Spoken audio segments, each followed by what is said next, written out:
I am a Knicks fan, and as such, I don't think I'm allowed to, nor do I want to, but I think it's in my contract as a Knicks fan. If you cut me, I bleed orange and blue. That's not true. I bleed red.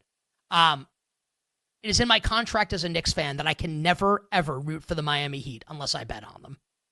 I actually kind of find myself right now with this Jimmy Butler saga and how big of like a jerk Jimmy comes across as in this scenario here. And the Heat suspending him again and sending him home. And this young core for the Heat, kind of filling in Heat culture without Jimmy Butler. And I've made fun of that a lot.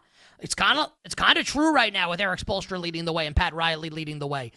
If you looked at the score last night late in the fourth quarter, Orlando's up the whole fourth quarter on the road in Miami, no Jimmy Butler, you would have thought the Magic cruised to a victory.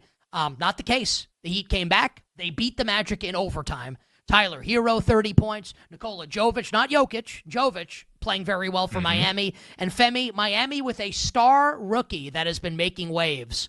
Tell us about this rookie and the Rookie of the Year race and your thoughts right now on the Miami Heat sans Jimmy Butler.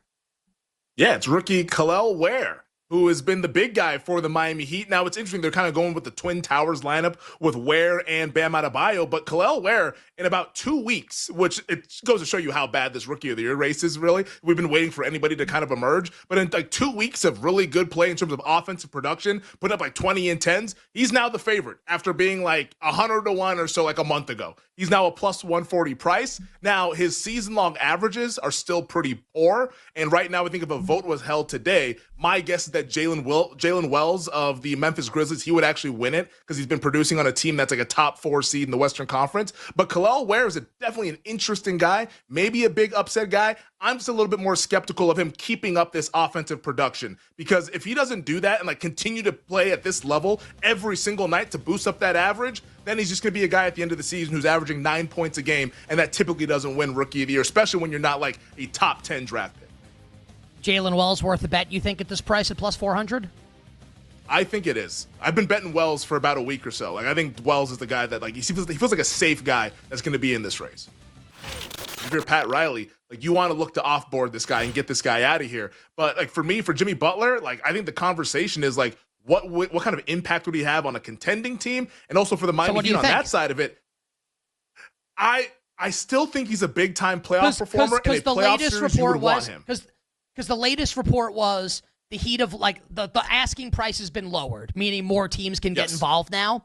And Golden State was a team that's now been rumored, like the Warriors are rumored to be involved. The Suns have obviously been a team that's been linked with Jimmy Butler for a long time here. As Phoenix, through the season that they've had, tries to get over the hump, and we'll see what happened with Bradley Beal, etc. So Jimmy Butler goes to a contender, and some are more realistic contenders than others. Like you think Jimmy Butler still matters? I think he would help. Now, my problem is this. Like, I think in the playoffs, it would be great. Like, let's say he goes to the Warriors. How do they get to the postseason? Because, like, what are you trading? You're probably going to have to trade, I think, Wiggins likely, maybe Buddy Hield. And then let's say that Jonathan Kuminga comes back from injury to where you have a core of Curry, Kuminga, Butler, Draymond Green. Like, in a playoff series, that's not too shabby. And the Warriors are not that far out of the playoffs, even though the record's not that great, 22 and 23. There's like 4 or 5 games separating like the 4 seed from the 12 seed in the Western Conference. They can make a run. So I think it would be a weird fit with Jimmy in that system. But in a playoff series, when Steph Curry needs help and needs another guy who can create his own offense, Jimmy Butler could help in that regard. Phoenix, that roster's just been torn down so much to get those 3 guys in Booker, Durant, and Beal together. I feel like Phoenix, I'm just like, whatever. Warriors, I could talk myself and probably be a little bit interested in, but the Suns, like, they're probably going to have to trade Beal, but the Beal contract, I mean, it's an untradeable contract, damn near. I don't think you can even match the contract. The guy has a no-trade clause, and he's making a boatload of money, and he's like a C-plus NBA player, B-minus NBA player? Like, it's not like he's that great. So I think that the Warriors one would be the one that I'd be most interested in. Phoenix would do nothing for me in terms of, like, what they could do in the postseason. I think you're just half a dozen to one, 6 to another. Like, it's just swapping out guys, even though Butler's a better player than Beal.